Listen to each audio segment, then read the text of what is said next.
Tonight on NewsWatch 12 at 6, a deadly crash on Highway 101 in Curry County has killed one man and left the community grieving the changes his loved ones want to see to prevent another death coming up.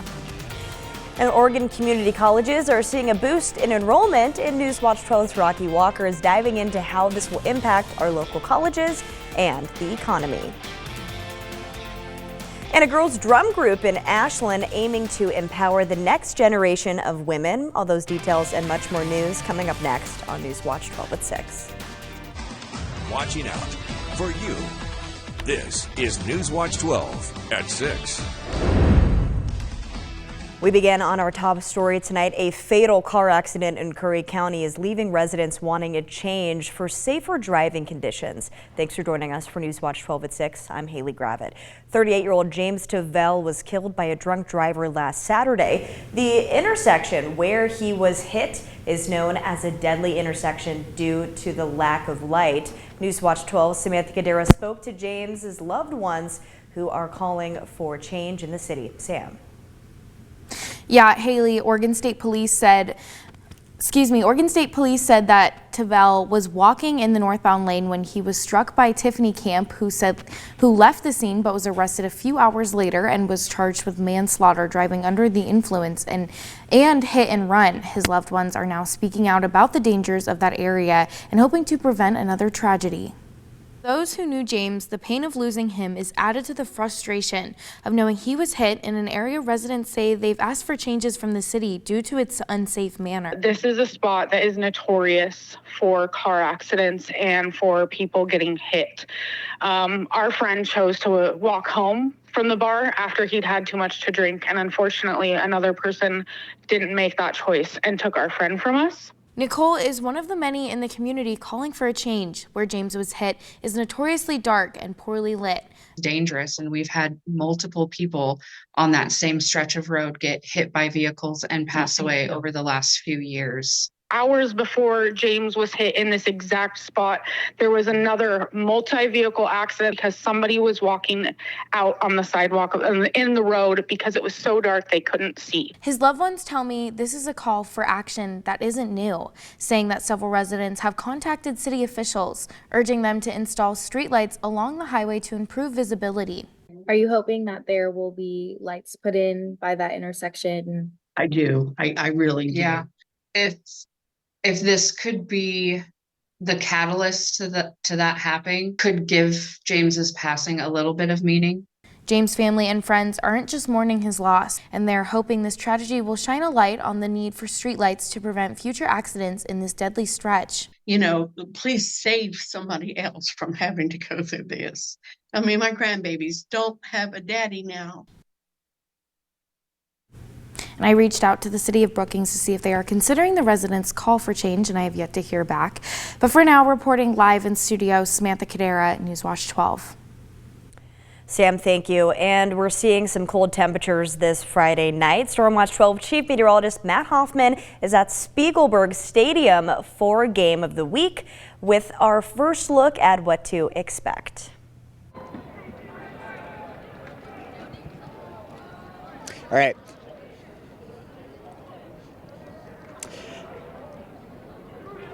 Yeah, Haley, things are chilly out here at Spiegelberg, but not slowing the Panthers down at all. They are doing great out here, beating the Pioneers right now.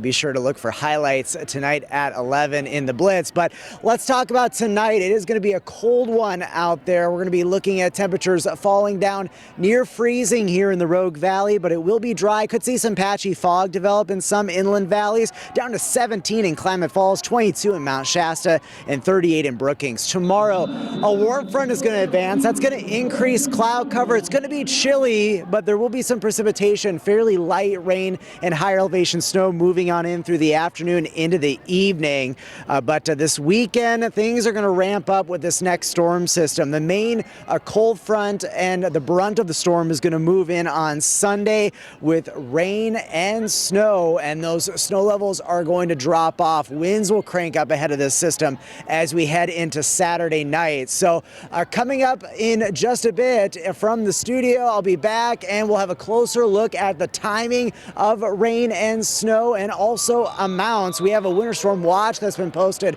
for the Cascades and Siskiyous. So we'll have a full look at your forecast through the weekend and into next week coming up in just a bit. Haley, back to you in the studio. With a stretch of winter, it's important to stay safe on the icy road. AAA is recommending that staying home is the best way to avoid any travel. Also, check the weather along your route before you go out, driving slowly on snow and ice, and also increase your following distance to 5 or 6 seconds. Pack an emergency kit ahead of winter with phone chargers, flashlights, a first aid kit, an ice scraper, food and water. And of course, to stay in the know ahead of high winds, snow and other weather conditions, download our StormWatch 12 app. You'll have radar, daily and hourly forecasts, severe weather alerts, and much more to help keep you safe. Onto the Fire Watch crews. Will be burning piles in Jackson County today. They're burning piles on Sterling Creek Road as well as Lickety Split Salvage off of Little Applegate Road. Smoke may be visible from these areas. If you have any questions, call the number listed here on your screen. And today, the U.S. Forest Service is starting a public comment period about proposed changes to its forest management plan for Northern California, Oregon, and Washington. The Forest Service is taking public input about a proposed amendment to national forest management plans in the nation's Northwest Forest Plan area. They have launched a 120-day period for public comment about how these forests are managed. The Forest Service is offering 2 online sessions about the amendment. Registration links are on our website, ktrv.com. And as we move farther away from the COVID pandemic, community colleges in the state are starting to see increases in enrollment. NewsWatch 12's Rocky Walker went to Rogue Community College to see how RCC is doing compared to the rest of the state.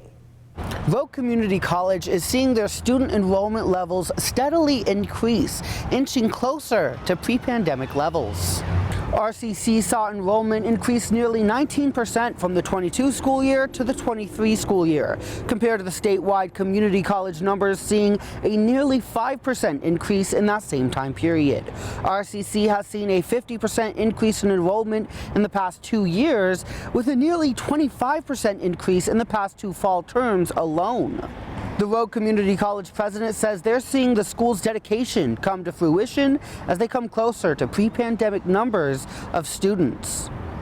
He says that this increase not only affects the students, but the local economy, saying that the students who are local that go here, they will see nearly $250,000 of an increase in their lifetime earnings, as well as Rogue Community College adding hundreds of millions of dollars to the local economy each year alone.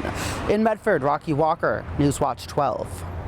On an economic impact story, Redwood Elementary School in Grants Pass is getting a $25,000 grant for new inclusive playground equipment. The funds are coming from All Care Health, and the playground equipment will benefit at least 22 students who are disabled. The equipment includes ramps, solid surfaces, and musical equipment. Medford School District is hosting a district-wide town hall for open discussion regarding the potential updates to the district's cell phone policy. The town hall will be hosted on Monday, November 18th at 5:30 p.m. The proposed potential update was announced in October. The district then opened a survey for the community to share their thoughts, which closed 2 weeks ago. Also on the School Watch, 31 high school students joined forces with MPD to spread good deeds throughout the community. The class from Rogue Valley Adventist Academy went on a field trip, joined by the Medford Police Department's livability team. Together, they cleared up graffiti along the Greenway, and in 1 hour, they cleaned up a portion at the 12th Street Bridge and Hawthorne Park. And over in the Rogue River Siskiyou National Forest, 4th graders from Riley Creek Elementary School got to enjoy a hike along Schrader Old Growth Trail. The students learned everything there is to know about trees, plants, wildlife, and everything that they need to know about keeping the forests healthy, especially during fire season.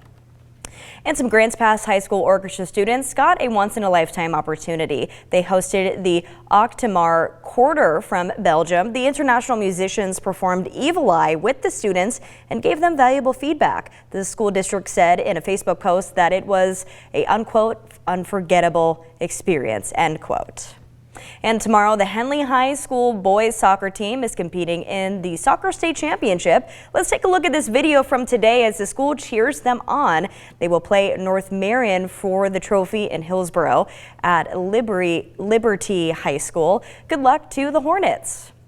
And a heartwarming story in Central Point, a student whose bike was stolen now has a refurbished bike thanks to support from the community. The student's bike was stolen in late September, and School Resource Officer Jones was able to locate the suspect, but not the bike. But two who now work at Rogue Valley Transportation District, a former Central Point police officer and Crater's junior varsity soccer team, were able to provide a refurbished bike to that student.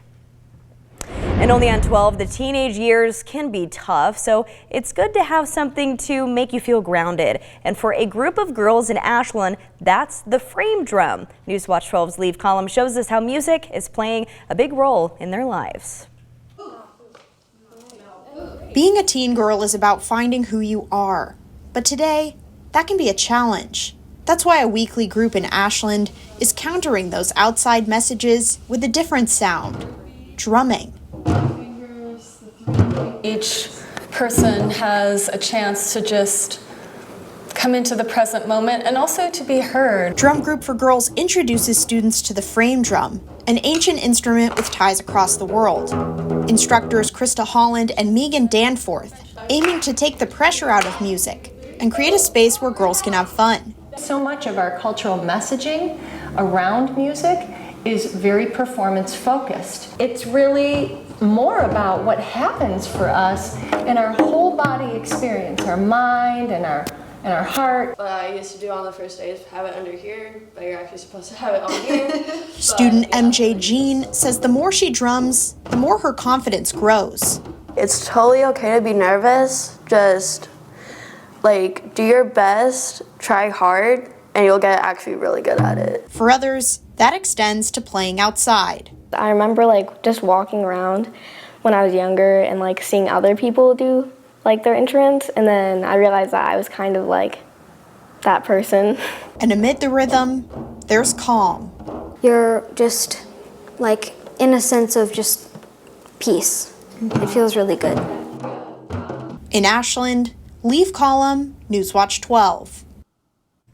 And our final Friday night blitz of the season is here with a few of our local teams still in the hunt for a title. NewsWatch 12 sports team is joining us for a doubleheader 6A showdown at Spiegelberg Stadium. Maddie Payton, happy Friday. Happy Friday! We love Fridays here in Southern Oregon. It's really cold out here, but you know what they say? This is football weather. So, South just wrapped up here. 41-21, the final. They rolled over Sandy. Quite the game from South Medford. Bridger Foss had himself a day. Cameron Ragu had himself a day. Special teams went off. Defense went off. All around, great team performance from South Medford. We know Bill Sigler is going to be really happy about this one. But now, South Medford fans are going to clear out. North Medford fans are going to roll in. Yeah, and we saw that run game by South Medford, and now we're about to see a dominant defense by North Medford. Kickoff at 8 p.m. for the Black Tornado as they face Tigard. It's only going to get colder and darker here, but the Black Tornado are going to bring the heat to Spiegelberg Stadium. Absolutely. So make sure to join us tonight on our final Friday night blitz of the season. That'll begin at 11:15 p.m. and highlights from right here at Spiegelberg Stadium, along with everywhere else in the valley and in the basin tonight. Yeah, we got Henley, we got Grants Pass, North Valley, Cascade Christian. All those teams are on the road. Unfortunately, South, North, and what's that other one? That's at home. Henley at home. We got a Those lot of three teams in at home, playoffs. and then the other teams on the road. Nonetheless, we'll have all those highlights for you right here on our final Friday Night Blitz of the season. It's crazy to think. Yeah, and then coming up tomorrow, we also have a showdown for Southern Oregon Raiders. They're on the road facing the College of Idaho for their final regular season game, and it's a must-win. It is a must-win. We've been saying this for the past 2 weeks, but it's really win or go home. The Raiders have no other option but to win. If they win tomorrow, their path to the NAIA Championship Series will be pretty smooth. That selection show will be on Sunday. And last year, the last team to be selected into the NAIA Championship Series was number 17. The Raiders are currently 14. So if they can win, we'll see if they can pull it off. Head coach Burke Brown on how his team is preparing for this rematch and the pressure that they feel with the must-win game. It's always funny playing a team a second time because you don't know what they're going to change. They don't know what you're going to change. So it's a little bit of a chess match when it comes to that. I don't want to put too much pressure on them because they don't know what it's like. So they're already putting enough pressure on themselves. So us being relaxed, going into each practice, but understanding the gravity of the situation, I think has been important.